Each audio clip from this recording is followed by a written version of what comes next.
Coach. I'm Carrie Hyde. I'm your host, and I am so unbelievably excited. More excited, not that I wasn't excited to introduce you guys. I don't even think I need to introduce you. I think everybody knows who they are, but this is Adrian and Jay from the Two Crazy Cat Ladies. Hello. So much. Thank you so much for having us. This is so oh my God, are you kidding? I would have you on every week.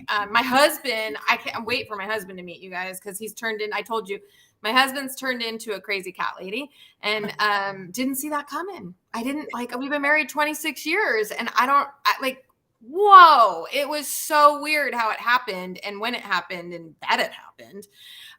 So it's pretty cool. Was there a specific cat that just turned the crazy on for him, or usually what? it's like a specific cat. How did it happen? Okay, so it's my fault. So I have to take the credit for it or the blame for it. You guys know, everybody who's watching this probably knows, I do fostering for the Orange County Animal Shelter. And so I do a lot of the bottle babies because of my vet tech background. I get all of the special needs kitties, which is great. I like to take them. Well, before COVID, what was really cool about taking these special need bottle babies is because I have a staff at the spa that can do the 24 hours. And so it's helpful, right? Because for one person to be at bottle feeding, it's a little lot of work. So I would take them and then my staff would help me and we would just kind of go around the clock with them. Cool. That's great. COVID hits. I lose a lot of people. There's shit hits the fan, so to speak. And, but I don't want to ditch these poor little kitties. So I continue that on, but now I have to bring them home. And then I have to ask my husband to put a bottle in his hand. And that is what happened. That was the trigger. That was it. Oh my God, I love your husband. He starts bottle feeding these babies. And then he's like, so now mind you guys, I've been doing this for 25 years, back when I was a vet tech, I did it. And so he's bottle feeding. And one day he's like, so when they go back, what happens? I'm like, well, hopefully they get adopted. And he goes, well, what if they don't get adopted? And I'm like, well, they'll probably get adopted. And he's like, well, what if they don't get adopted? And I'm like, oh, I don't want to tell you. I don't want to tell you. And so CJ was one of them and it was on his lap. And he goes, oh, she's not going back. There's no, no. Well, at the time I had 3 little singletons. They were all little I had 3 of them. And so he's like, well, what about that one? And what about that one? So next thing you know, he's a crazy cat lady and I've got cats coming out of my ears. Yeah. So total count though right now is still only at 5. So total count, no, Carl got a home, which we were just talking about. So I drove Carl to San Francisco. So he's now living with his new wonderful family. And he has a brother. So we're really excited about that. So no, total count right now is 4. So 3 of those were bottle babies that my husband refused to even take even the slightest chance of taking them back.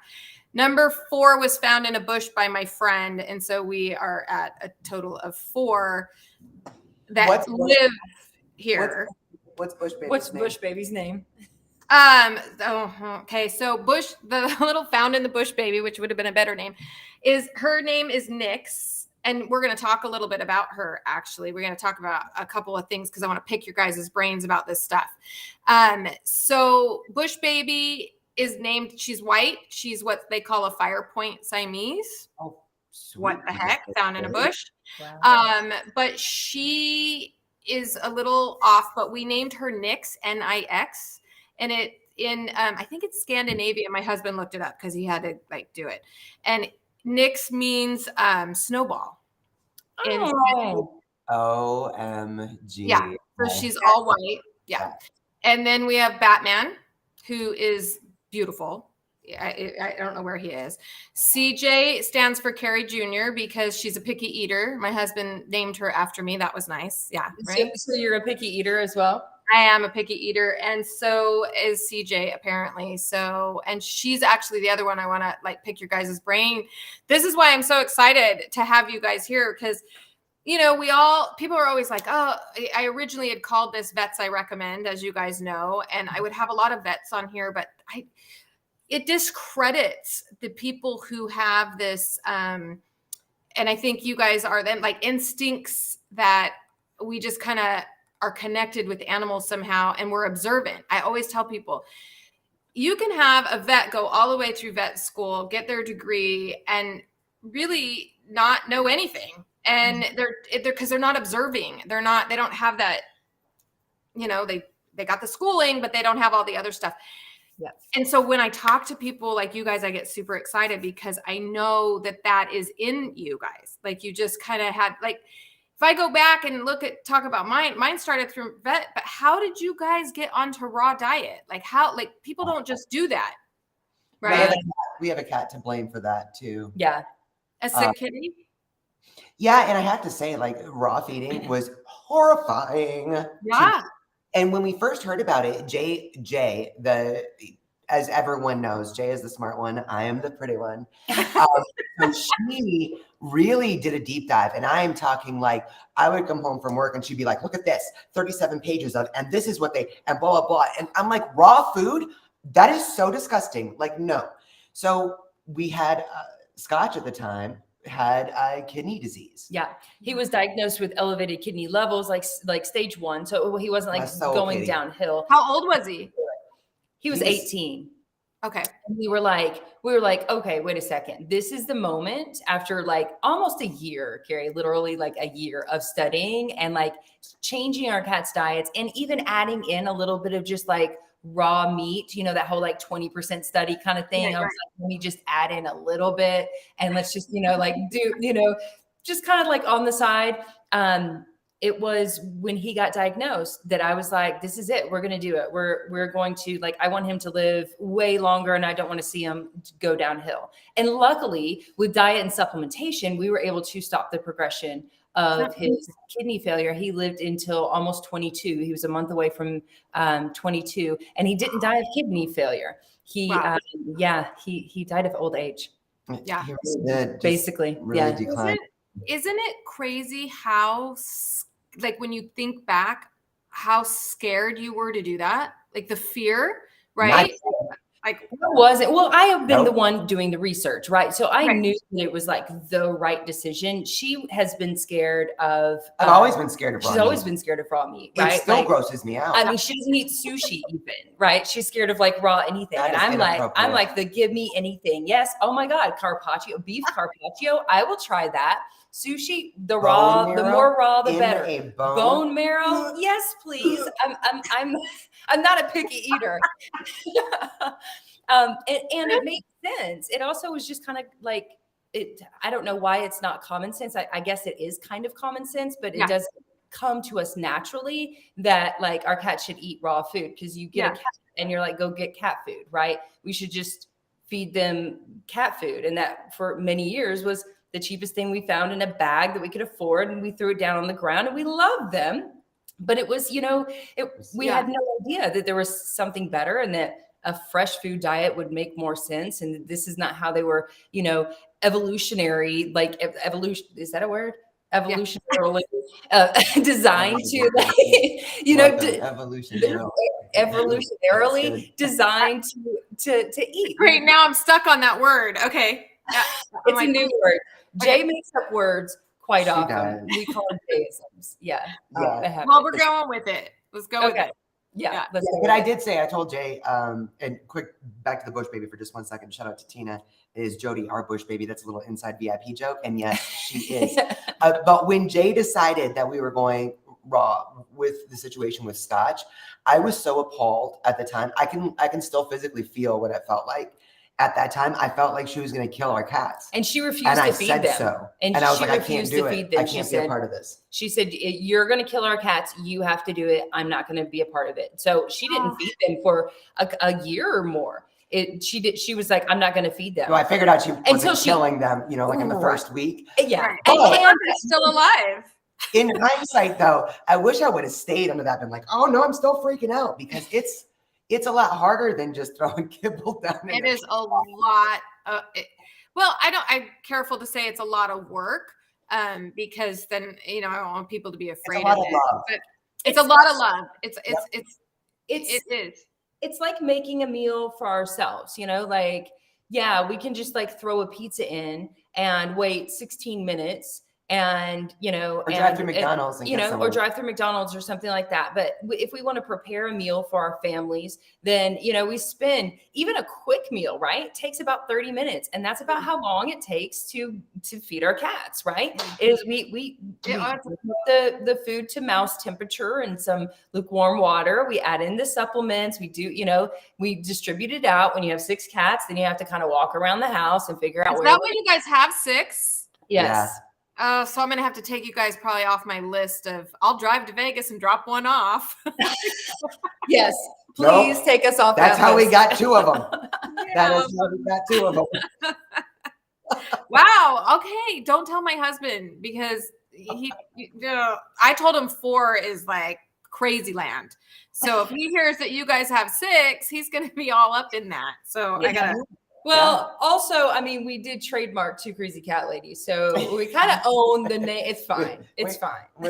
That's true. He can't have that. Well, there's already Nathan. He's the Crazy Cat Lady. So I'm like, Tim, you got to let it go. Like, he's out there trying to teach him how to walk on leashes now. Like, he's my God, I love him so much. That's and the younger the better. He's building out all their. He's walking in the door right now too. So now he's going to hear me talking about him. Hey Tim, you guys gotta. I want you guys to meet him. Come over here. Hi, welcome home. Yeah. These are going to be your new besties. Do some more work. These are going to be no work. I just want you to meet the 2 Crazy Cat Ladies. They only have 4 cats. They only have 4. Yeah, right. Sure. Yeah. From one crazy cat lady to the next, right? I love it. It's so nice to meet you. Wow, you're handsome. Thanks. Oh, thank you. He is. I was telling them all about your crazy cat. Oh my God, yeah. Sorry, I couldn't hear you. Thank you. The compliments are. I'm going to give you a half hour to stop doing that. We will use that up. We will use up every minute of it. The handsome thing you have going on. Can you imagine this man? You should make a calendar out of him. Oh my God, jeez. Bottle feeding babies. Oh, yeah, I don't know what happened. I love these guys. They're just crazy. They're seriously just crack me up kind of constantly. So right? Yeah, cats are just they are a completely different, beautiful species. I love. They are, and they literally tear me up. So there's that. Oh yeah, he's got scratches and you name it all over. So I was telling them all about how we ended up with 4 cats. Yeah, it's my fault. Well, it really isn't because we decided to foster, and it was just a matter of time, probably. Yeah, foster fails. It happens. They get to you. Yeah, well, it's the best place to be a failure, right? I agree. I like your perspective. It's not a bad place to be. If you're going to be a failure, let's do it like this. So anyway, this is the crazy, the male version of my craziness over here. So yeah, wow. Clean the litter boxes. Pleasure meeting everybody. So nice to meet you. Yeah, how awesome is that? He cleans the litter boxes. Carrie. I know. He's pretty amazing. Plus, he cleans the litter boxes. Like, come on. He does all the litter boxes. I do all the feeding, and he'll feed. He gives them treats in the morning, but Wait. I kind of like how you split this up. So he takes care of all the litter boxes, and you take care of all the feeding. Yep. I mean, we should look into that. Fine with it. I mean, I do all the litter boxes already. Truth be told, she was like, why are all the cats like, why don't the cats really like me? And I'm like, baby, you're not feeding them. Like I'm like, you need to feed they did them. seem to give her more love and affection. Yeah. And so she started feeding them, and now, she's got her cats. I've got mine. I mean, and it worked. Yeah. Oh, yeah. So here's the weird thing. So our cats, right? I brought him home. Batman almost died on me. Like I had to stay up till 4:00 in the morning and pull him out of hypoglycemia when he was about 3 days old. So I stayed up till 4:00 in the morning, putting honey on his whatever, saved him from whatever. I do all the feeding. I get their food. I do all of it. And those damn cats only like him. They don't care. Like if someone were to bring a drone into our room at night and hover over our bed, it is 4 cats and him. And then I have the whole bed to myself. Like, okay, fine. Look what you just did. Look what I know. I'm like, I'm sorry. I don't want to like ruin your guys' system. That's true though. All the cats know to sleep on my side of the bed and on me because I think Jay just has involuntary sleep movements. I toss and turn. I don't sleep still. She'll just like I'll lay wake there up and be like, okay, so 3 cats. So I'll like very carefully pull a leg out and then over and then under the covers this so as to not disturb anyone. And I probably just kick them in the head. I don't know.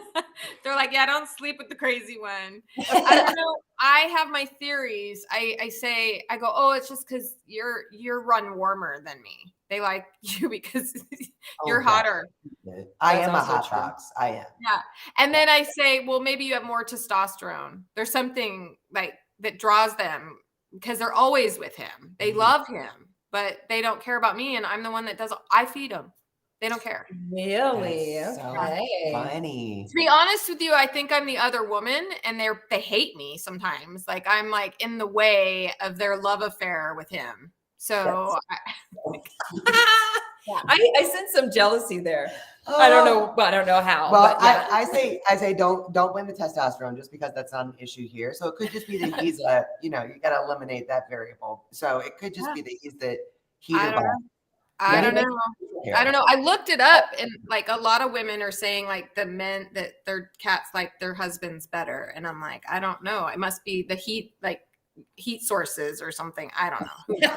We'll leave it at that. The heat source. Men are the heat source. Yeah. Sometimes I tease them because I'll be like, you know what? I'm not going to give you any more heart because you guys are heartless. You don't love me. No. That is adorable. Well, but anyway, so I'm sorry, guys. We just kind of went off on some crazy stuff. I love it. Roll with it. But I know I should make him into a whole his own. That was my plan with the TikTok, like we were talking about before. I wanted to start doing TikTok videos because I have so many opportunities through work and these crazy cats that I have and all this stuff. So I started doing them, but it just takes up so much time. But Tim and I were going to make all these videos and do all this stuff. And I'm like, that's what we're going to do. We're going to be the couple that comes home and makes cat videos. That's going to be us. So, but let's talk a little bit about one of the reasons why I got super excited to talk to you guys is what I was saying in the beginning about people who kind of intuitively start to understand, like when we go back and talk about the raw diet and how I said, how did we get so scared to do something so natural?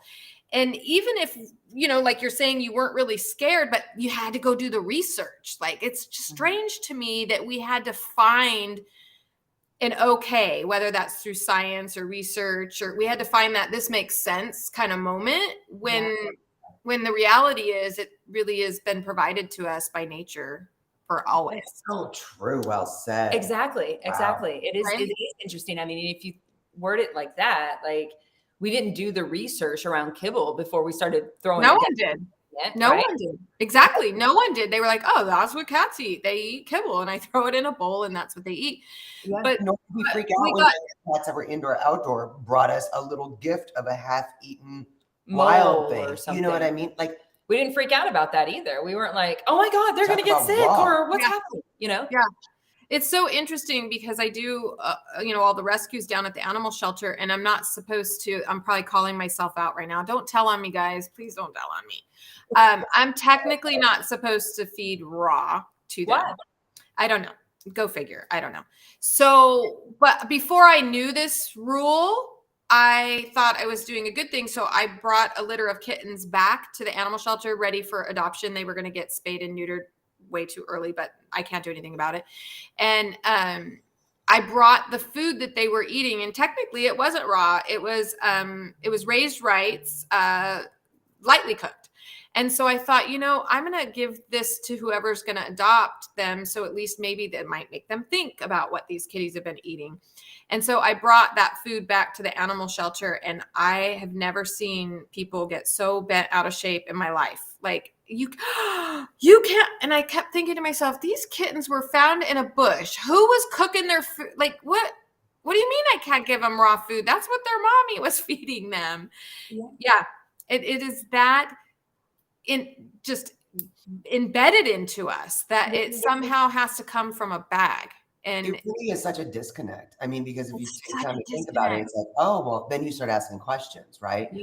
But until you realize that there's a disconnect, a total disconnect, like you said. Yeah. And like I experienced too, being so freaked out about raw.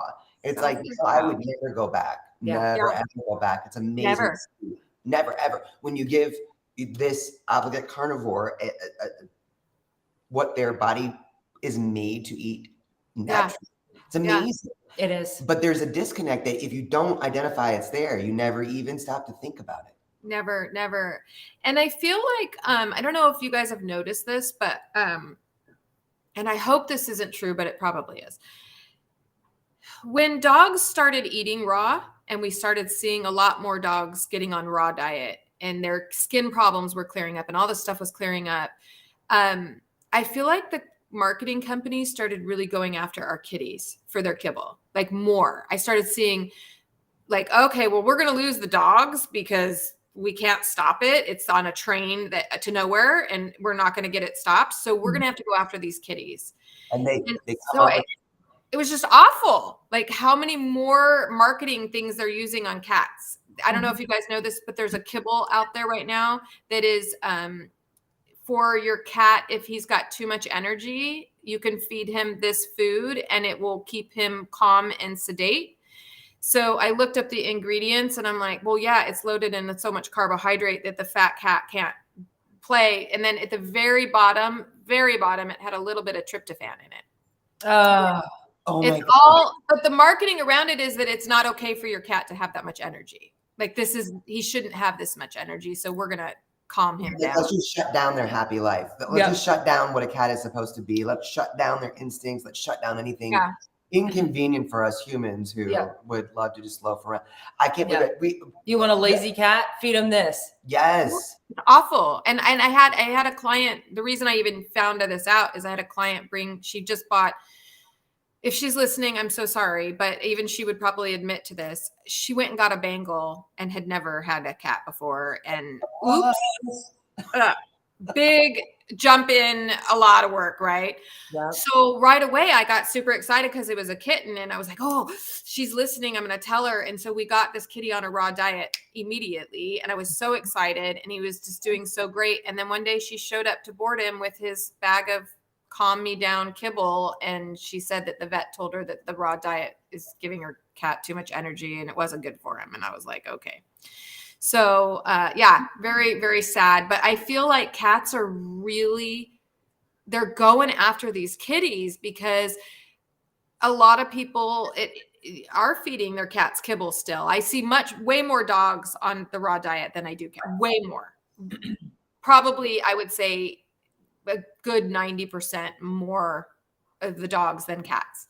Yep. And so the kibble company's got to figure out what to do, right? Like, okay, we're losing those sales, so let's just do it for our cats. So we got to be careful, guys. You can't buy into this marketing stuff because I was just in the because we're going to be going live with Dr. Katie Woodley talking about cat food this weekend. Yeah. And so I went up to PetSmart and spent way too much money, not supporting obviously because we're going to be like debunking it, but like purchasing all of these different cat foods, something for urinary health, something for kitten food. They have a food specifically for Maine Coons. Like, it's like, right? Like they have kibble for like every different and some canned foods that are just like for every different hairball formula, the indoor formula, the outdoor formula, the weight management formula. I mean, like, and none of it makes sense. So we are also if you haven't hit that disconnect, if you haven't realized it yet, it's like, oh my God, this is what my cat needs. Right. The marketing of it is so crazy. Right. And that's really why we're so like, that's the message that we're trying to get out there is like, let's start thinking for ourselves as cat parents too, right? Like the dog world has a lot of support in natural health now. Like it's growing and growing and a lot more research in natural health. But when it comes to the cat world, there's so little research and there's so few people out there that actually, know or speak to the obligate carnivore. And so it's like, and it's also growing, which is great, but it is a much slower pace. It's so far behind. It's so Greg he's not wrong. It's the cats are so far behind, which is really strange when you think about the fact that, because you always hear all of this about your dog's a carnivore and this, that, but our cat is actually the true carnivore that we should be addressing. Yes. And I mean, their lifespans, if we were to look at the dog's lifespan and the cat's lifespan and judge it based on how much has lost, right? The cat is losing more of their lifespan than the dog is, because cats, we know, can live clear into their 30s and they're dying at, 15. So their lifespan is cut in half, where dogs, I'm not discrediting dogs. God knows I'm a dog lover. I'm just saying they really are losing half of their lifespan, where the dog is losing about probably a third of their lifespan, which is huge, right? Yeah. But it's just awful. And I'm still seeing it as a boarding facility of cats. I unfortunately still will have an entire month of cats boarding with me, and none of them are on a raw diet or have even heard or understand what a raw diet is. So it's still a battle that I'm so glad you guys are leading the pack. Like you really are the leaders that have been able to just get out there and make a difference. And so how far have you come from, I'm not touching that raw food, to you all need to do it? So I have to say, I mean, I really think leaders is a really strong word. We love to learn, share, and grow is our motto. Right. And we are really standing on the shoulders of the people that helped us understand how to do things differently. And we've learned a lot from our own, we call them mistakes. We're grateful to our cats that are really our best teachers. Yeah, absolutely. Learning things that we would never do again, I mean, and you're so right. You're talking about lifespan, and you think about how foundational food is and what that means to an obligate carnivore. What are dogs, facultative carnivores? They can eat a little bit more of the stuff that our cats have no biological requirement for. Right. I mean, we have personal friends that have lost a cat at 7 years old and be like, well, at least they had a good long life. It's like, well, we did everything the vet said. We did, all this and all that. It's like, I know that there's such a bridge still to be built with our partners, with our veterinarians. Need to be our teammates in our cat's overall health. But it's so true. Like Greg said, I mean, I feel like there is a bit of a hump to get over. Cats are it's not like handling a dog at the vet's office. And we've realized that's been kind of a wake-up call to us too. That when you see a vet that's actually scared of your cat, it's like, what? That doesn't. It's a fear-free facility. Don't get me started on fear-free. That's a whole nother tangent I can go off on. Like a lot I can go off on that. But what's interesting to me with the cats is that one of the reasons I think this is happening, and tell me if you guys think so. So dogs, when they eat poor diets, the first thing that shows up is they start licking and chewing and scratching. That's like number one. And that can be really annoying for a pet parent to be up all night listening to scratch, scratch, scratch, scratch, scratch. Generally speaking, my experience has been that cats don't really do that. They do get skin problems, don't get me wrong, but nothing like the dog. Mm-hmm. And so what happens is the people, out of desperation, because they've tried everything else for their dog, it wouldn't work. So they do it for their dog. Right. But the cat's medical problems, what's really is a bummer, and the worst part about it is when the cats finally show those symptoms of the poor diet, they are deadly symptoms. Yes. Not that our dogs aren't dying from cancer. They are, of course, but I mean, it's their kidneys that go, it's their, their liver, and now it's too late. Like they don't, for whatever reason, cats don't show us those little symptoms that the dogs do. It's just full blown. This is because cats, so dogs are predators, right? Cats are also predators, but they are also prey. So, and they're like, the studies show that they're 95.6%, their DNA is identical, 95.6% identical to a Siberian tiger. So they're not domesticated the way that dogs are. They're not nearly as domesticated.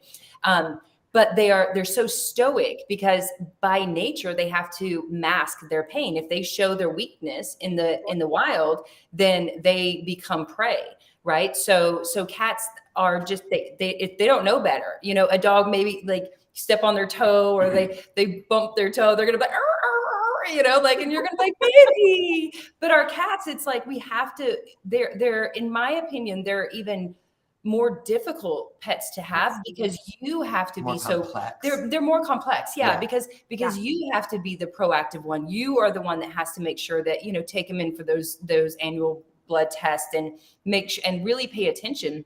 Their coats do fail on a bad diet, right? Like, so if they were on a good diet and then, or they're just, you know, healthier, and you see a lot more shedding, you see hairballs, you see vomiting. These things are very common, so common that they become a running joke on social media, that everybody who has a cat knows that they puke every day.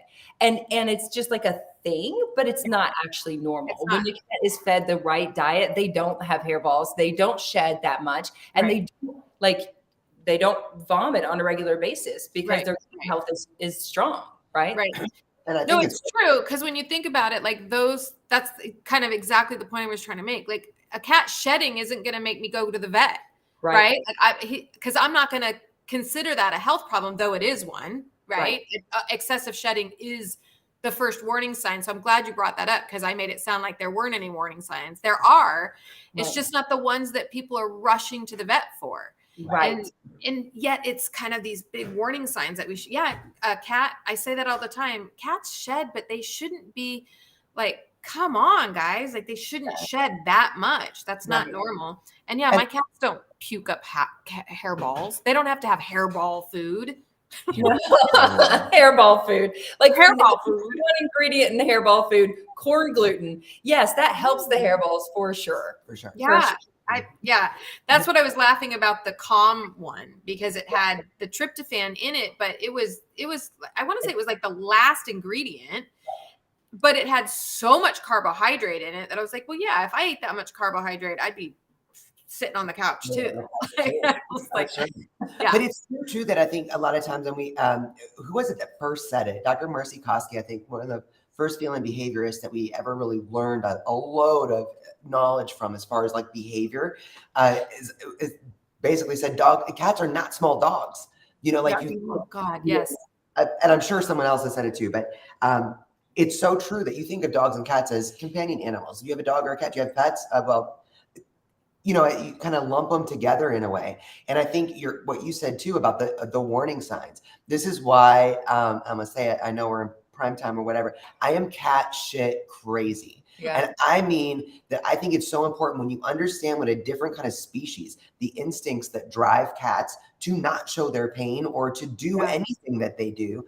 When you start understanding that, it makes it really important to keep an eye on everything that goes into them and everything that comes out of them. When you notice a change in their appetite, a subtle change, or them moving their head differently, they probably have a tooth rotting out, you know, like, or if their eliminations have changed, like, you got to be a little bit familiar with what's going on, so you have a baseline of what's normal when they're healthy, so that you can really catch on when something changes. And you have to put more work into that, right? You take your dog for a walk. You're the one that's cleaning up their poop, like, you know, as it's happening. You're like, oh no, you know, right. You've got diarrhea right now, or your stools are loosening up, right? Versus like just a scoop in a thing that you know, if you're not actually paying attention to it, then it's and the energy level too, just you know, what are they, you know, their regular routines, you know, all of our cats right now have a pretty regular routine as far as what their activities are, and when they like to do this, and when they like to do that. If that changes, or if you notice your cat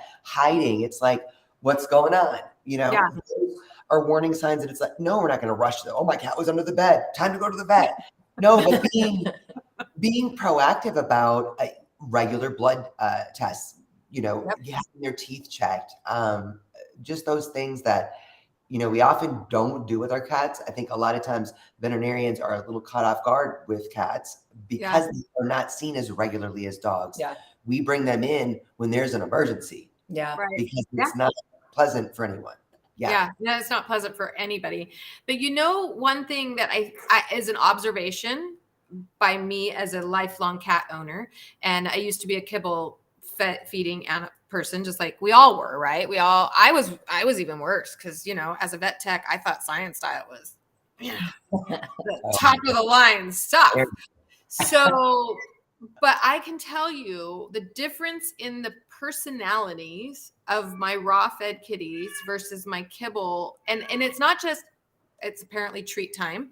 I hear. That's Batman. He might grace us. He's an awesome cat. Jesus, he's loud. So what I found interesting, I don't know if you guys have noticed this, but my raw fed kitties are not kitties that will go hide when people come over. Like they are very, and I've kind of contributed that to the fact that I don't have just a bowl of food in the back of the room. Like they have to be fed, they have to come, they have to engage, they have to get their food, right? They don't just wait for it in a bowl that just sits there all day long. And so I've noticed with my raw fed kitties over the years, they are so much more just not afraid. Like I can have total strangers come in this house and they're kind of like, hey, what's up? What do you got? You got any chicken livers? Well, there's definitely something to be said about the gut brain axis, right? And how that, and how it works. It does, help to the food that you eat does change your anxiety levels, right? Like, I mean, same with us, if you're eating a really high carb diet, and you're going to feel, even your doctor will tell you that, like maybe make some tweaks to your diet and exercise a little bit more to help reduce your, anxiety. Right. And the same goes for our cats. Now, again, each cat has a different personality.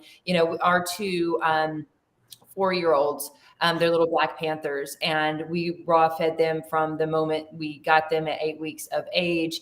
And they are so personable. So somebody comes in and like they'll jump on your back and like be like, can we go for a ride? They're like puppy cats, crazy. But the other two, we also started raw feeding them from 8 weeks of age when we got them. They're 2.5. Yeah, but they were our COVID babies. So we found them during COVID, and so we brought them in. We didn't have company for a long time. And so they are more, they're actually still more skittish. They'll come down. They will come down. Yeah. But they're still a little bit more skittish when somebody comes in the door because they just weren't socialized to more people other than us at a young age. So I gotta say, but our big boys though, our Pooh Bear has always been, he's 12 years old. Yeah. And Oliver Twist is 18, and Oliver is just like, he's like, this is my place. And he's the sweetest little gentlemanly lover boy. Pooh Bear is more like, if he's downstairs and people come over, he won't move. He'll just be like, okay, but if you want to come over and try to snuggle him, he will be like, no, thank you. I'm going upstairs. Please. I told that actually Nellie could be a little bit like that. We have Nellie Olson. We named her Nellie Olson because she is just like the character. If you know who Nellie Olson is, right? I was thinking mine was the Olsen twins. Me too. Oh, no. Nellie Olson. Oh my gosh. Okay. Yeah. I'm aging myself. That's all right. I'm used to doing that. So Nellie Olson is from Little House on the Prairie. She was the mean girl on Little House on the Prairie. I know who you're talking about. Yeah. Yes. So we have one kitty who would beat up on all the other little kitties, and she used to beat up on Batman.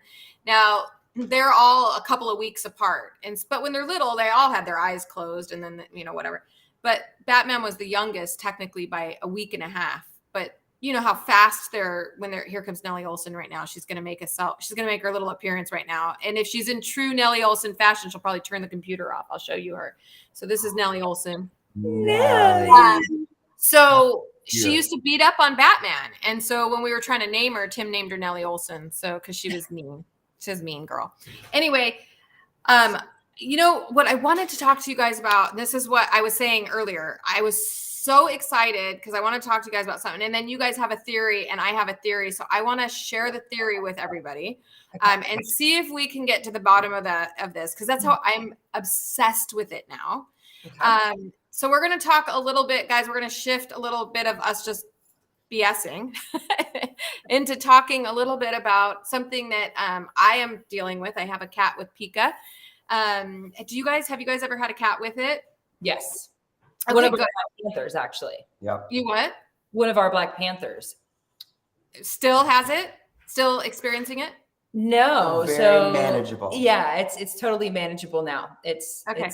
Yeah. Well, good. I'm gonna share my theory, and then I want to hear your. So there's all sorts of research on this, and there's people say this and people say that, and it might be FIP and all these other things that I've heard.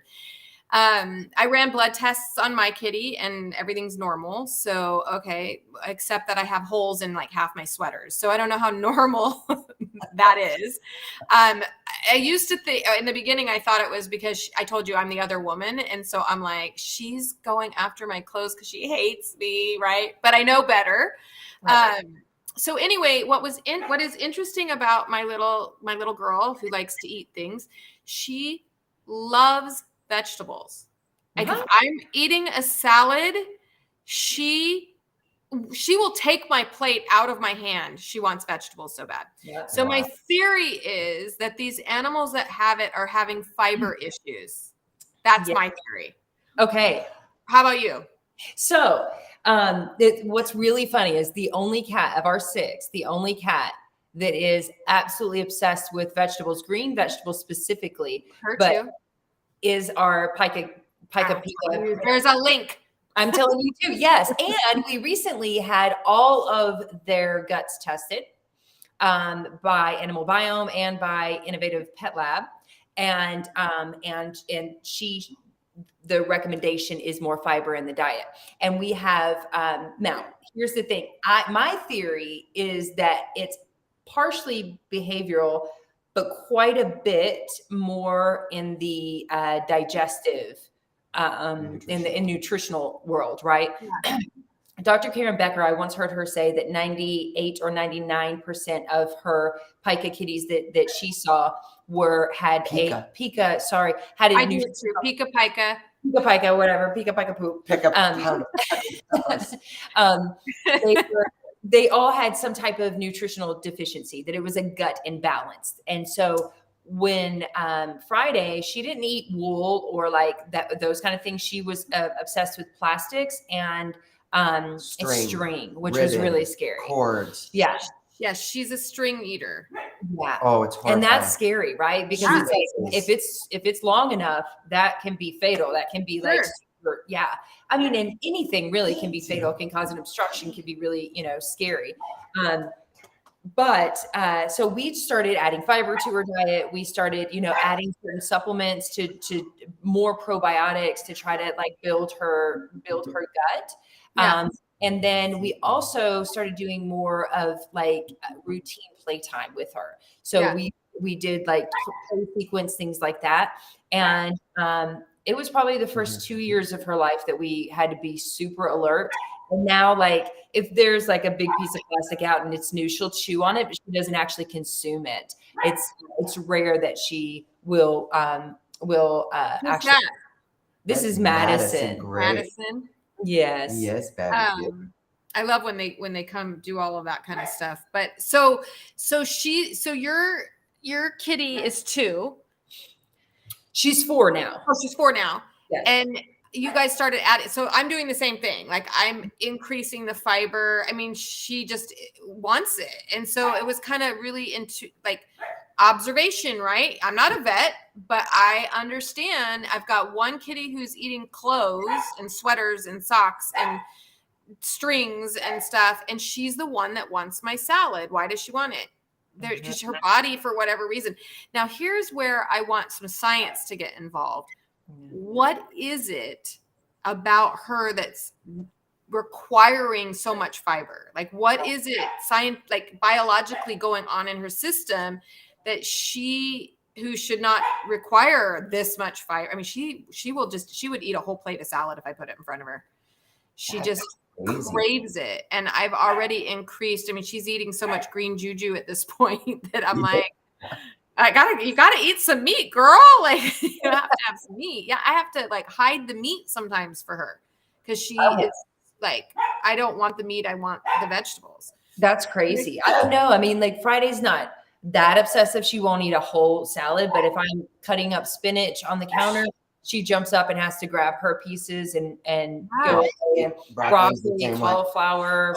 Although, I mean, I wonder if genetics, what puzzle genetics play. Yeah. I mean, we've got Zorro and Friday are litter mates. They're twins. Yeah. Black Panther twins. Zorro's never exhibited that kind of behavior at all. No, and But his gut report shows that he, both perfect. of them show that he's perfect. He's just perfect. That's interesting. My husband put my dog in my room without thinking, and that's what's happening right now. He's he's so pissed right now. He's like, mostly because the cats are out. Like, how do they get to be out? Ansel, you're gonna have to wait. It's so interesting that you guys picked up on that, because it's something I've been telling my clients for years. If your dog is eating grass, he's telling you something. You need to increase his fiber. You know what? I don't know why I didn't run an animal biome test on her. I've got tons of them at work. I should run one. I'm going to run one on her just out of curiosity. I know it's got to be something messed up, but I have noticed that if I don't give her as much fiber, because I'm trying to figure out what that happy medium number is. When I go low on it, there's a hole in my blanket. There's like yeah. And it's that because when she was little, this is going to make me sound like a really weird person, but you got to understand, like going way back when I was a little girl, I had a kitty. I think when I was like 10, and she used to suck on my blanket. She would like on my blanket, and that was it. She never ate anything. She just sucked on the blanket, and I always thought it was the cutest thing ever. Like, I didn't gross out on it. I thought it was adorable. So my whole life I've wanted a kitty that sucks on blankets. I know that's weird. Because I just think it's all cute. It's adorable. So then when I got her, I noticed when she got old enough, she was sucking on blankets, and I was like, oh my God, I got my baby, right? But little by little, I was realizing she wasn't just sucking on the blanket. Like, now there's holes in the blanket, and she's eating it. And just like you guys are talking about, it is a serious condition because they can get blockage. Wow. And I'm fortunate she has never chewed on like electrical cords, because that's something I know and have heard can happen. They can get to an electrical cord. And so, but absolutely, if anybody is, what is this? My kitty likes, including apple, banana, sweet potato, and he's crazy on cookies and ice cream. Wow. Sounds like a kitty after my own heart. Yeah, be careful with that. But I really do think we have to listen to our cats, right? Like, if they're telling you they want something like other than cookies and ice cream. I mean, real quick, people are like in the cat health world, I guess there's so few, but there's a lot of people that are just like so anti-vegetables for cats, right? Like, cats cannot have vegetables. Cats should not have vegetables.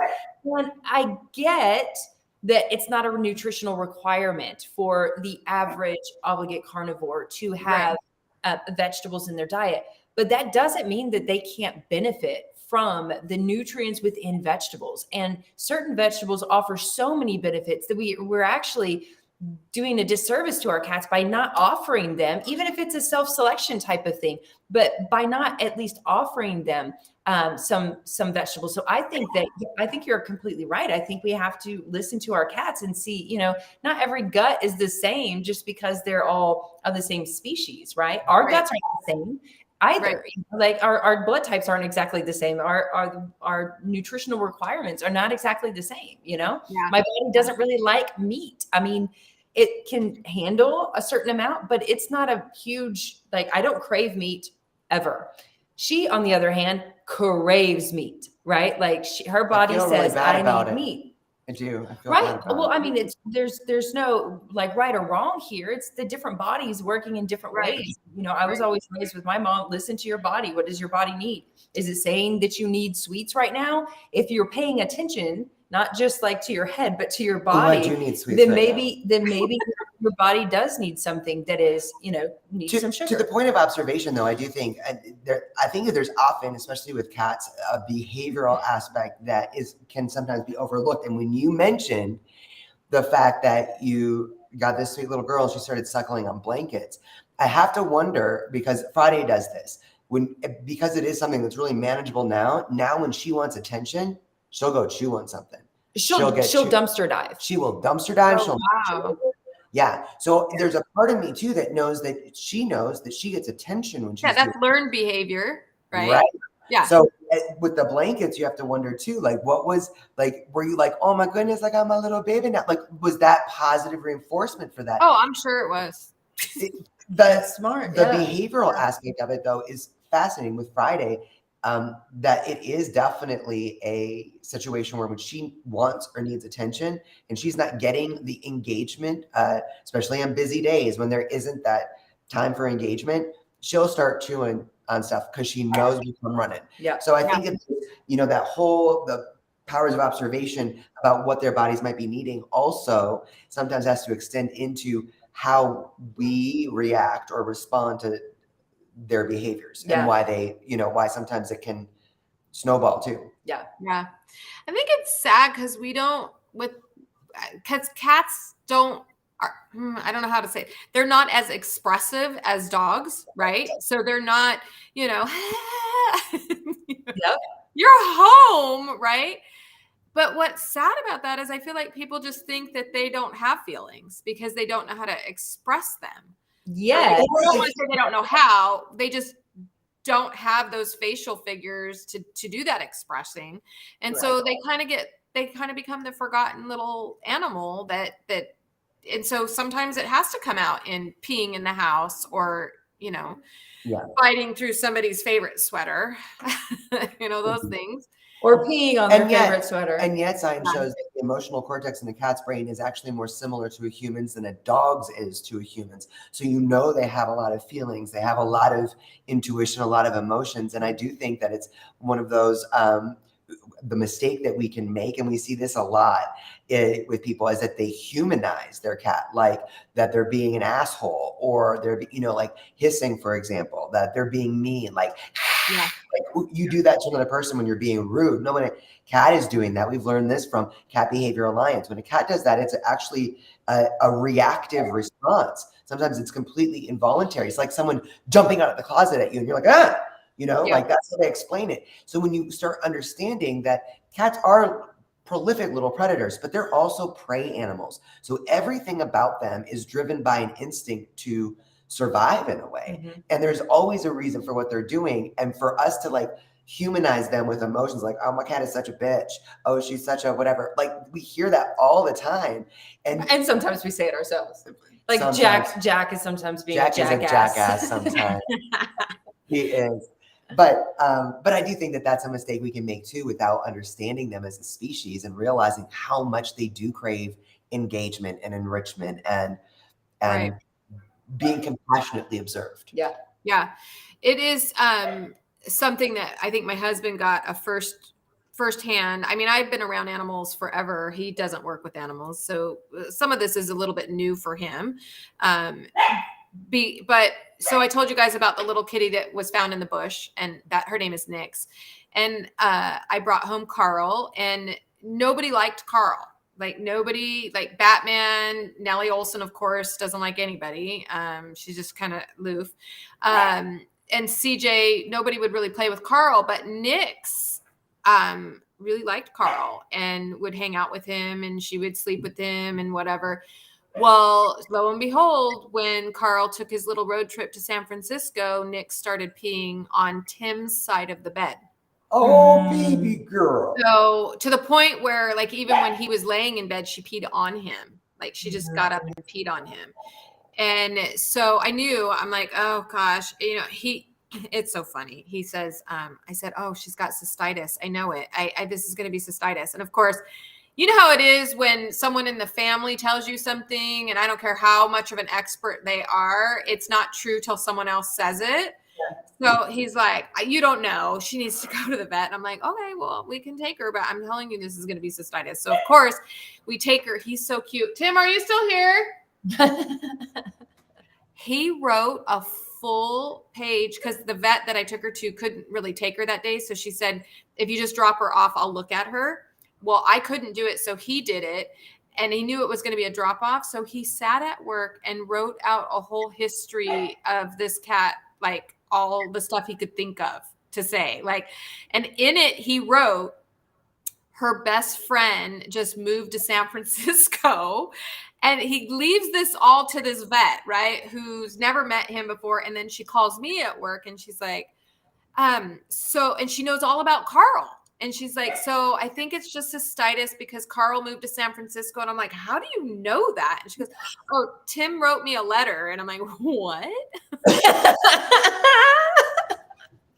Yeah. So to the point, I mean, that's a cute story. He'll kill me if I tell you guys probably, but I just told the whole world. Yeah. He's so cute. Yeah. But the power too of journaling. Like so sometimes, yes, when you like bring a cat in with an issue, it's like, well, I don't know how this happened. For the power of observation, how important it is too for us to, kind of keep a journal, if not only mental sometimes, because it gives the context to really kind of put the pieces together. Yeah. I had no idea. I mean, it was such a quick time for Carl to be here that I think the whole point of this is they do bond, and they bond quickly. I can't tell you how Carl wasn't around that long. Like because when I first got him, right, he's bottle baby. So Nick's didn't know him then. Right. And so by the time I'm willing to take the kittens out and get them more around the cats and the dogs, there's very little time. And then he went in and had to get neutered way too young. And by the way, they put flea and tick stuff on him and vaccinated him all in one day and dewormed him all in one day. Carl! I cringed every time I have to do it because I know it's happening, which is why it was so much more important that he goes to Rita, because I knew she would detox him and keep him on the raw food. And they kept him. I was so mad. They kept him there. They were only supposed to keep him one night, and they ended up keeping him for 3 days. So the whole time I'm over here, he's eating kibble. I can't. I can't. He's eating kibble for 3 days. It was awful. But yeah, that bond. And so we just had to wait out her grieving. She went through a grieving process, and it was just awful to watch her just miss him. And then one day I get up and she's laying with my dog, and she doesn't lay with my dog. And I was like, oh my God, she's desperate, because the other 3 cats don't really, she's not part of their group for some reason. I don't know. So but they bond, and they make these relationships, and they make them very, very quickly. And, thank God. And this is to everybody out there, be really careful, because if you go to the wrong vet, she would have been on antibiotics, right? Right. I would have had her on antibiotics so fast, but we had her tested. There's no blood. I mean, there was blood, but there wasn't any, bacteria or anything like that. So, but now I have to be very, cautious of her, because I can tell she's going to be that kitty that, Ansel, please. That she's going to be sensitive, and she's going to have these issues where the slightest little bit of change. It's even gotten to the point where I'm thinking this might be she hasn't yet, but I'm afraid if she bonds with one of these kittens, right, and then I have to take them. So I may have to stop bringing bottle babies home for a while. So we'll see what happens. But have you guys had to go through experiences with cystitis? Yeah, so we had our Pooh Bear he's like our biggest teacher, right? He has an autoimmune disease because we allowed him to be over vaccinated when he was 2 or 3 years old. And so he lives with this autoimmune disease that's, we got it under control, I think pretty well. But it's, it's been difficult, but he's our high stress guy. So when he gets, if there's too much change, we go out of town, he has a lot of symptoms, and one of them used to be, it's actually been a long time since he's had any type of urinary issue. Before COVID. Yeah, it was before COVID even, that he had, that he would get a bout of, a urinary. We now keep test strips, urinary, like. Oh yeah. Yeah. Strips.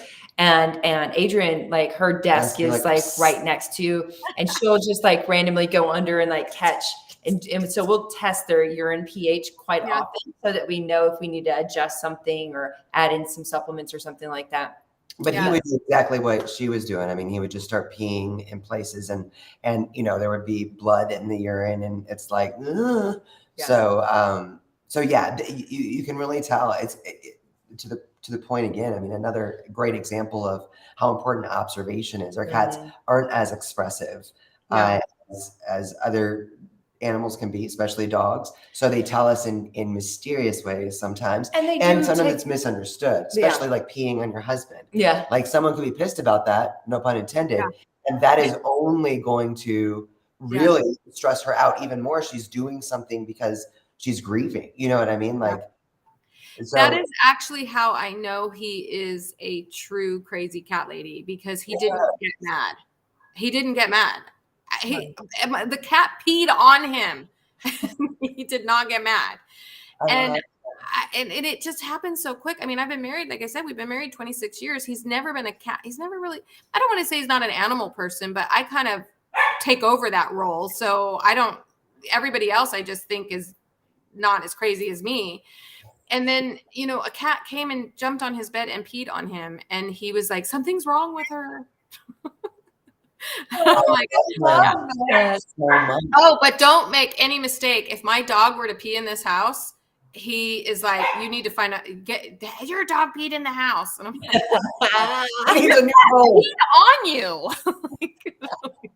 And that is okay.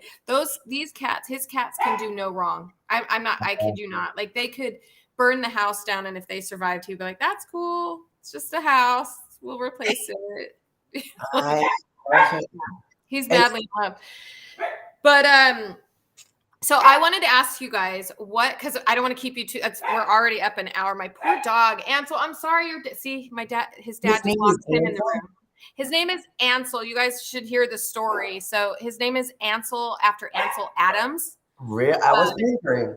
Yeah. And so I shared this story at the event we just did. And it was a hard story for me because I'm always worried about how people are going to, I'm kind of one of those people that doesn't like to be judged. Like, it freaks me out. Like, don't judge me. I think it's not a good like to be judged though. In general. I feel like some people can handle it. Like, they're like, yeah, whatever. I'm not the, yeah, whatever. I'm the, they said my hair's ugly. Oh man. I'm pretty sensitive that way. So I decided to share the story about my dog's name, Ansel, at the event in front of all these people. And I'm like, I'm crazy. I'm gonna, like, whatever. When I first got him, I was going to train him not to go running down the street because he was found running on the street. So I used to train dogs many years ago, but I don't believe in training dogs off leash unless it's just for the purpose of in case it happens. So I'm going to teach him not to run down the street, not because I want him to be off leash, but in case it happens. But day one, before I could even bat an eye, he bolted down the street. So I go running after him and I'm screaming, Ansel, Ansel. And of course I'm mad because I'm too old to be running down this damn street. So I'm screaming his name. The next day, my neighbor came over and my neighbor was like, did you get a new dog? And I said, yeah. And she goes, did you name him Asshole? And I'm like, oh my God, no. His name's not Asshole. So to this day, when I see my neighbors, they always say, how's your little asshole? And I'm like, fine. I guess it sounded like that, right? When you're there's a crazy lady running down the street yelling, asshole! Get over here! Yeah. Oh my gosh, it was like next door. Crazy lady running down the street screaming asshole. I know, right? Oh God. And plus I'm a respected person in animals. I'm like, are you kidding? Like, this is gonna be all over the next door app. I'm gonna lose my business. Like, oh my God. Like, you reported to animal control. Animal control. Like, or just like little Ansel. So I'm a huge Yosemite lover, and Ansel Adams is from Yosemite. So it's famous for Yosemite. So that's where he got that name. But anyway, what I was going to ask you guys, what is the coolest, been blessed with I want to make sure if someone has a question, then we can get it. He's a wonderful wordsmith. He's a wonderful what? He's a wonderful wordsmith. I saw a comment earlier. He calls his cats freeloaders. Mine are freeloaders too, now that I think about it. Right. I'm like, yeah. Especially mine, because they won't even lay with me. I don't like, they pay Tim in affection, not me. Yeah. Oh, I love that. They've learned me as much as I've learned them. And he's had them since they were 7 weeks. Somebody wants to know, this is a good question. Is it necessary to brush your cat's teeth? I'm gonna if at all possible. Yes. I'll show you. I'll do a shout out to this company that is absolutely amazing. New very company. Innovative. very innovative toothbrush. It's called Ryer Cat, and it's a toothbrush made specifically for cats. And what's so cool about it is they take you through like the process of how to brush your cat's teeth, but the shape of it is made so that like the brush, you know how they're just usually like a stick with a brush on it, like a regular toothbrush. Well, when you're trying to get to your cat's back teeth, which is where the problem always lies, right? When you're trying to get there, you're hitting their nerves and the other teeth, and it just makes them not want their teeth brushed. Even your pinky finger, like all to the point, Yvonne, look at that. I mean, it's so much, it's just so fantastic. And then there's this carbon fiber. What's the name of it again? Ryer Cat. Jennifer Lopez just dropped it in the comments. Yeah. Oh, awesome. I think L'Oreal put it in there too. Oh, there it is. Cool. Yeah. Cool. And I want to give them a shout out. If you follow them on any platform, they actually do videos, like tutorials about how to get started. You know, you don't just like go at your cat with like, we're brushing your teeth. Right. You don't really do that. Spend the time. They do a great job of the education of it too. And yes, it's, what is it? 70 to 80% of our cats by the time they're 3 years old are suffering from some kind of dental disease. And as we learned this a hard way, one of our cats' teeth rotted out of his face. And we found it in the bed sheet. Yeah. And that's really, you know, they are our best teachers, but never want anyone to experience definitely keep an eye on them. Do, as you know, if you can brush your cat's teeth daily, then that's awesome. If you can get it in once a week, then even, you know, like awesome, like what you can do. There are a few other things that we can do. Raw meaty bones, just like dogs, really good for the teeth. Get them to, you know, chewing on them. There are silver vine sticks that are like dental sticks that your cats can chew on that can also help their dental health. Obviously, diet is key. People in the, I don't know about if people in the dog world still believe this, but people in the cat world and veterinarians still tell so many of our followers that their cats need to eat kibble because it cleans their teeth. And it's like, then why would, when 99% of cats eat a kibble diet, why would dental disease be such a epidemic that by the time they're 3 now, they're getting dental disease if kibble actually clean their teeth? Yeah. No, I they still do. And I am sorry. I'm sorry if anybody that's watching this heard me say that when I was a vet tech. I'm sorry. I just believed it. I don't know. Like, it's just, when you think about it now, I just tell people, oh my God, I feel so stupid that I told people that, because that would be like my dentist going, you know, you don't need to brush your teeth. Just here's some Chips Ahoy. Chew on these for a while. Like potato chips. Some potato chips. Oh, it's so embarrassing. So get this. So there was a kibble company that I shall remain nameless. I will not say it. I think the color was blue or something like that, we'll say. But their marketing said that they did testing on dogs. Still to this day, I crack up. Ansel, please. I'll be there in a second. He's so mad right now. Their testing said that they took all of their dogs. So they had special kibble that was designed like this. It was like a little V, like a little pyramid. And the reason they knew it cleaned your dog's teeth is because they would do a bowl with a glass bottom and they put a camera in there, and then they would watch the dogs chew and they could see how it would clean their teeth. Yep. And people believed that crap. Ate it up.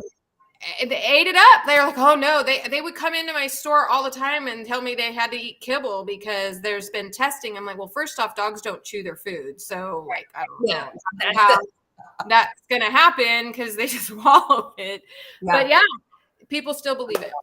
Yeah. And I mean, I kind of get the premise, right? Like, it's the same, like when we're talking about raw meaty bones, right? It's something crunchy. It's something hard that they're chewing on. It does help clean their teeth.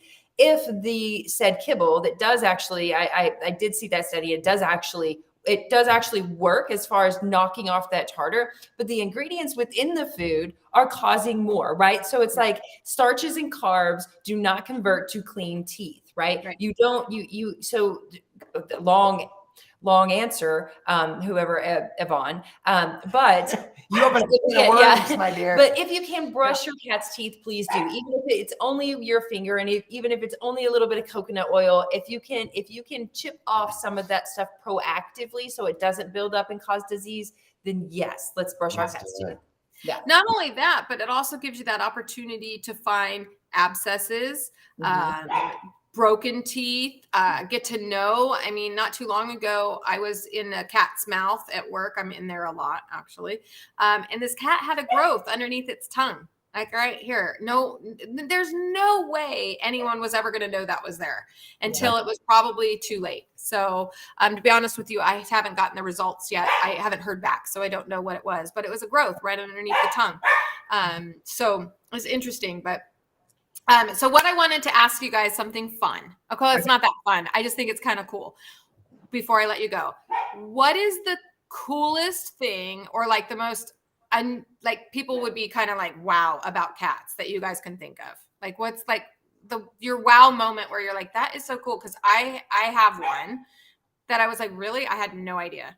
Oh my God, I don't know. If we had to pick one thing. Like, I'm blanking. And you can each pick one. Like you don't have to combine it. Like if you guys each have like this, like, did you know that cats blah blah blah?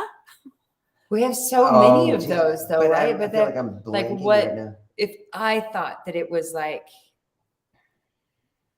okay, I'll share mine. Okay. And maybe it's not that cool, but I'm just dumbfounded. Did you know that cats have 32 muscles in their ears? Yes. Yeah. And they can go, yes. 32. 32. Yes. Oh, okay, so on that note, which is my favorite number, by the way. It's amazing.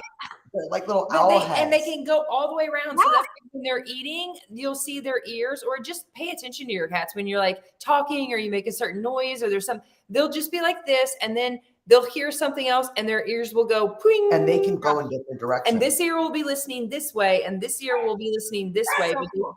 Yeah. Okay, cool. so on that note though about their ears, because it is so freaking cute and 32. cool. They have something called Henry's pocket. If you look on your cat's ear when it comes to there's a fold, like you could just stick a little dime in there. Like it's like a little, they call it Henry's pocket. And it's that helps them actually hear like the supersonic like mouse sounds and stuff like that. It's just fascinating.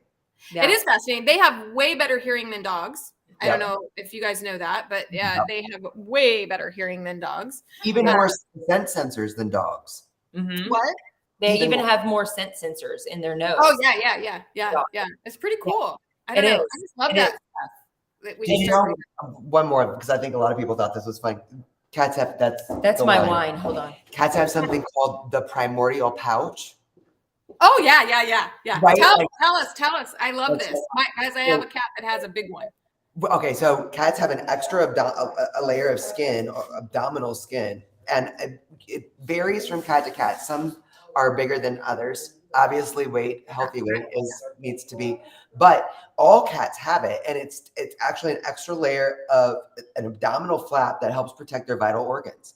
And it's just so, because if you watch a cat, you'll see most cats, you'll see the little wiggle. Yeah. I think it's so fascinating. It's so fascinating. It is. And it helps them too for like if they are being attacked, it's actually protects some of their organs. Yeah. Nellie Olson has the biggest pouch ever. Like she could stuff a lot of kids in there if it were like a kangaroo pouch. We could really pack it away up in here. Nellie Olson for sure has one of those pouches. And people see her and they're like, she's fat. I'm like, no, she's not. No. One more thing that I do think is really fascinating. They call it the fupa. Did you say that? I didn't say fupa because that's what people, once we were sharing, they were like, oh my God, my cat has a fupa, which means and then everybody's like, oh, wow, I have a primordial pouch. Right. That's a different thing. But the other thing that I love about cats too, so they are predators, right? Everyone knows they're little predators. They have the same eyes as like alligators, ground hunters. They dilate like a snake. Their eyes dilate like they're not round. So they're literally like, they're ground hunters. So they're able to see. It's an amazing, if you look into, you could spend days just looking into how much they dilate, like, I don't know, 30% more than normal eyes. Wow, I didn't know that. Incredible. Yeah. That's crazy. And they're like a snake eyes, alligator eyes. I did not know. Yeah. I was gonna say something like more sweet, like that. Like I think it's so cool that they can sense our like illness. Like when we get sick, you'll see like if you're sick, like the cats will come and like lay on you, and they will literally purr to try to heal you. And I think that's like because the frequency of their purr is actually healing for bones and soft tissues, and it's amazing. Mm-hmm. Did you guys just hear about the guy who was having a heart attack? It was all over the news. So he didn't know, he just wasn't feeling well. This guy wasn't feeling well. Something was up a little bit. So he decided he was just going to go to bed. So he went in, laid down, fell asleep, but his cat came over and was pouncing on his, just like, get up, get up, get up. He said his cat had never done that before. So he kind of thought, oh, I don't feel very good. So he called 911, and the paramedics showed up. He actually made it to the door to let the paramedics in and collapsed. He was having a heart attack. So yeah, cat totally saved his life. Absolutely. So then, of course, Tim and I are sitting around the other night looking at the cats, because that's what we do now. And CJ was sitting with him, and I'm all, CJ would totally pounce on your chest, but I don't think Nellie Olson would. Then it became like, who will, who won't, who saves our lives? Who would save your life, and who would eat your face up after you die? Right. And who would eat you? Yeah. Nellie Olson, we're out. But CJ would totally pounce on my husband's. But you're right, that connection that they have is shocking. To know that they can feel, hear, sense everything about us. It's amazing. Oh, another thing they can, I mean, I think all animals can kind of do this, but they can sense like certain like changes in weather and things like that. It was the very first time we ever heard Zorro like cry. He's like the coolest cat. Like he's our puppy cat. He, never, but he was just crying. He was jumping up on us. We were like, really, what is going on? He didn't seem like anything was wrong with him, but he was just like crying, like literally walking around pacing. Yeah. Literally like 3 minutes later or something, we had an earthquake. Oh, wow. And the chandelier started spinning. We were like, oh, that's interesting. Crazy. That's the cat you want to sleep with. Right? Like, yep, this is the cat. This is the cat. Real quick, because I know we didn't answer a lot of questions. There wasn't a lot of questions coming in, but how often do you guys think a cat that eats a raw diet should poop? How often? Well, as we have 6 of them that are all on a raw diet, I would say it's, for our cats, it's normal to see a poop about every 2 days. So it's not as much as, and sometimes 3, honestly. I mean, it depends on the cat. Oh, my God. And trying to do the biome tests. For 6 cats. When you've got 6 cats and it's not like, oh, they're pooping every, for processed foods, it is about once every 24 hours. But when you start doing raw, it's much less poop. It doesn't stink as much, and it's less frequent. It's less frequent. Yeah. So about once every 2 days has been our experience with all 6 of our babies. Yeah, I think that's ours too. Finally, it took us a while to get things figured out because my dogs preferred cat poop apparently. So at first it was kind of like, that's cool. We don't have to clean the cat litter box. We're good. Right. It seriously started to get to the point where I was like, okay, I don't want them eating the cat litter. It wasn't the cat poop I was worried about, because my cats are raw fed and I'm like, this is great. They can replenish whatever. It's the cat litter that I am worried about. So then I was like, maybe I'll just put dirt in there for their litter, which I really want to do. I really would love to have a cat litter. If you guys, I think you guys should create this, create a dirt cat litter that won't track dirt in your house. Glyphosate free. A glyphosate free organic dirt litter. Yeah. That's filled with microbes and all sorts of awesome stuff. Great for dog and cat houses. Dogs can eat the poo all day long. Just have your dog change the litter. I know. I just it's like, if I could just make a dirt litter that wouldn't track through my house, So there's two safe litters that we use. One that doesn't really do much tracking is the pine pellet litter. Yeah. And it's natural. I don't know that it would be good for ingestion for a dog because they're bigger pellets, right? But the other litter is actually called Dr. Bale's One Source litter, and it's made from one ingredient, which is the yucca plant in South America, and it's self-clumping. So there's no sodium bentonite and the chemicals that they put into clay litters that to make it clump. It clumps on its own. It's a very fantastic scoopable. Like literally no odor. Like I know that food has to, but still like the smell is like it traps the odors. It does track though. It does track. So it's one of those. And sometimes you get a dusty. I've tried so many, because I have the cat hotel. So I also have the added benefit of people bringing me these crazy litters in. And then when I was out at the Super Zoo, I just, there's so many litters there, but they're all kind of the same and they weren't what I was looking for. But I'm still looking for that healthy plant type coconut litter soil kind of thing. But I think it's funny that now my whole thing is how do I get it so that my dog can clean the litter box? I love that. Whole goal. With one stone here. Let's figure out how to make this an efficient. Right? But I have to say one more irresistible fun fact about cats because I think this is so fascinating. And to your point about litter, how you were talking about you don't want your dog eating the litter. Right. Our cats' paw pads are super vascular. So they absorb things straight into their bloodstream from their paw pads. Dogs too. But I think it's important, especially when you're looking at litters or house cleaners and all that kind of stuff, because you'll find that stuff in their blood. But bonus is, especially if you have a cat that you're trying to administer CBD to, which can be difficult to do orally. You don't want it to good CBD. You don't want it to necessarily go through their whole digestive tract, whatever. You can apply it it was the dedicated feline enthusiast, wasn't it? Yes. Our beautiful Laura Lee that said you can put it in essential oil roller ball, put it in there, and then you just roll it on their paw pads. Or in their ears. Brilliant. Yeah. But because it's an easy way to administer. Oh, that is a really good idea. And I'm sorry, I didn't mean to giggle. It's just that I was reading.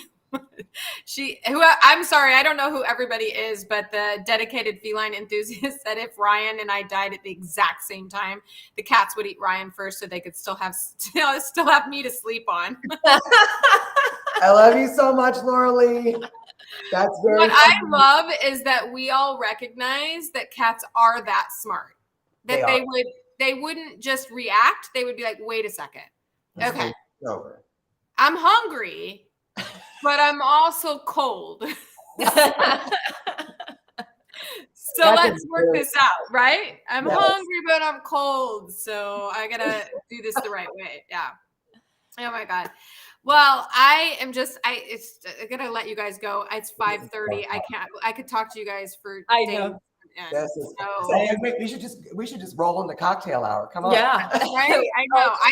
Yeah, absolutely. Huh? Can you imagine what the BS we would get into? And we all had like a glass of wine right here or tequila. Yeah, I'm kind of a more of that road. Little me and Dr. Morgan just kind of the lemon drops, have a couple lemon drops and talk cats. Oh my God. Lemon drops and cats. Let's plan it. That's our next one. Lemon drops and cats. Let's do it. Well, I still don't know for sure, but I know for sure we're doing the event next year. So we have the big event coming up next year. And I don't know if I told you guys this, but Friday night, we are going to be doing stand-up comedy. So that is going to be some stand-up comedy routines. I'm bringing in a couple of stand-ups that I've told them they have to start working on their comedy for animals. Yes. That's kind of you can't do it unless you got some. It doesn't have to be all animal stuff, but I think you guys should just get up there and just do some stand-up. But right. She could. I don't think so. I'm kind of thinking you guys could do it. It would be like the Two Stooges or something. I don't know. Wait. Yeah, you can never be funny on command, On command, it is really hard. The writing is the hard part. It is the hard part, but anyway, it should be a lot of fun. So that's not till next year, but I can't wait. That is going to be amazing. Brilliant idea, bringing comedians. Yeah, brilliant. Well, that it comes from your background and so I was on the speech and debate team for 4 years. And so a lot of my college friends took that and started doing, they went into theater and arts and all that kind of stuff. So what I'm trying to do now is to blend to try to get the message across because one of the things I learned being on the debate team and persuasive speaking and that kind of stuff was the emotional part of it. The more emotion you can bring out, the more people are able to learn. And so one of the strongest emotions, the 2 strongest emotions, we all know what they are. If you've ever cried before, that's a strong emotion. And if you've ever laughed. So if you can find a way to make people laugh and cry all in the same sentence, then their brain actually opens up and they're very, open to learning that way. And so we're definitely going to be making people laugh at this event. And we call it education under the guise of entertainment. Yeah. But it's such a valuable information that years of experience are coming together, years and years of people coming together to teach. And so it needs to be done in the best possible way, because sometimes you only have one chance, like tonight. We have one chance to kind of, maybe this one time someone's going to listen.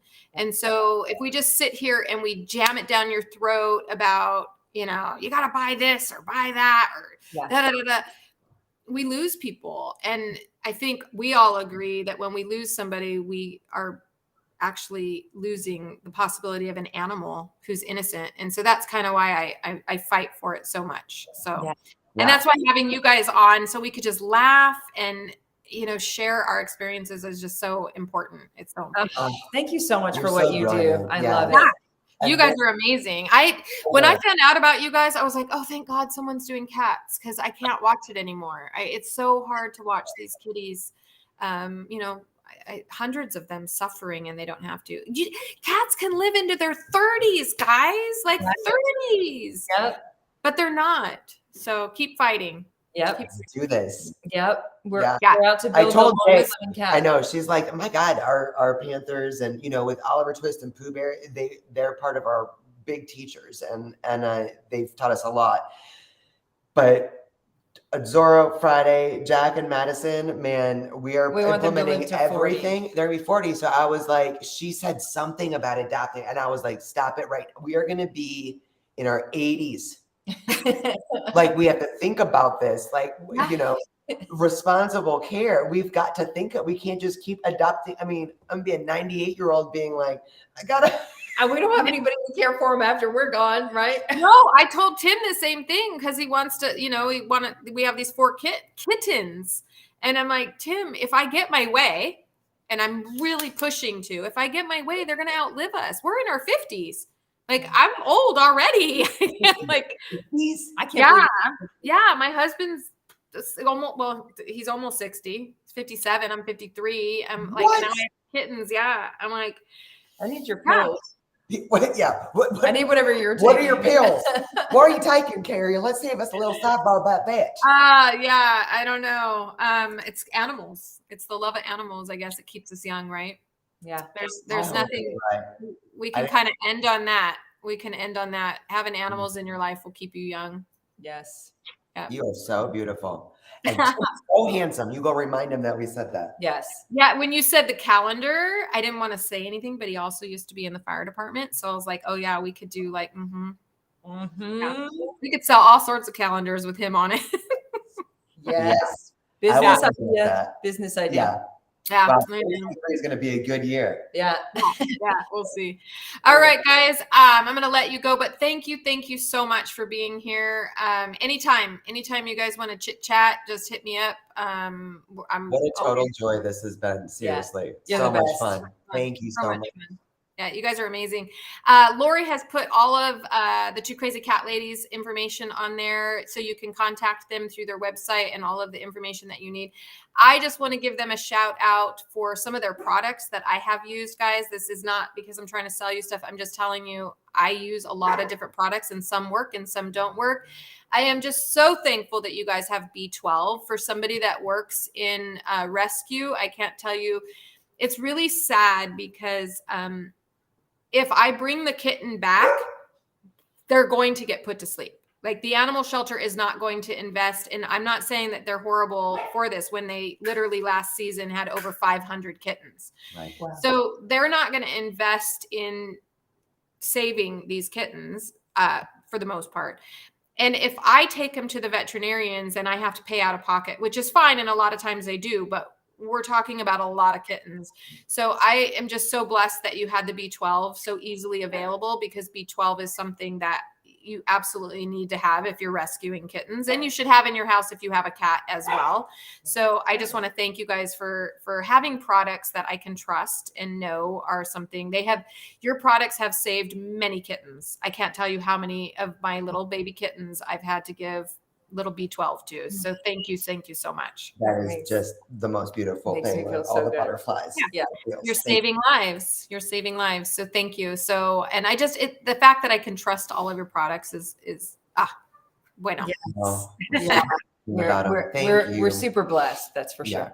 Yeah. Well, keep up the good work. Keep doing the research. Keep getting more and more products out there. Keep talking the talk, because people are listening. They're listening. So when I barely have to introduce you guys, I know people know, because they call me, oh my God, you're going to have the Two Crazy Cat Ladies on. Well, you know who they are? And they're like, yeah. Oh, yay. All the That's cat lovers unite. Let's go, y'all. Yeah. Go. Well, TikTok is helping, right? Thank God. I mean, TikTok, the cat videos are like, I've always been both dog and cat, so I can't really say I'm one or the other, but I watch far more cat videos than I do dog videos. Like, far more. Well, part of that is Tim but yeah. The algorithm. So it's all. So anyway, you guys, for coming on and asking these great questions and listening. You're such a big part of this movement. To all of the listeners that are following me, following the Two Crazy Cat Ladies, or whoever you're following, you are such a part of the movement I feel like we are a part of. And so thank you so much for being here and educating yourself, so that you can take this information and educate your friends, family, neighbors, or maybe you're a influencer. I guess that's what they call people. I don't know. I think that's an invitation. Every time we learn something, we can't bang someone over the head with it. It's just an invitation to consider something. Yeah. So, good idea. Beautiful community is truly changing the world. So it's an amazing thing to watch and be a part of. Yeah. I never thought I would be. I always thought, I'll never see the day when animals are going to eat a raw diet. I really never thought, because I've been on this road trip for about 30 years and I never thought it was going to happen. I used to hide and not tell people, like, what do you feed your animal? And I'm like, like I was scared. I mean, as a vet tech, you can't. No. So it's happening, and I'm glad we're getting to see it. It's happening. It needs to happen quicker for our kitties, though. I will be happy when the day happens where my cat hotel is full and everybody's on raw. That's when I know we've made it. So, and that hasn't happened yet. So anyway, thank you guys. Thank you for listening. Lori is behind the scenes. She hardly ever gets any face credit, but without her, I promise you we would not be here. I have no technical skills. We love you, Lori. Yeah. All right, guys, take care. I'll see you soon. Thank you so much. Bye, guys. Bye, everybody.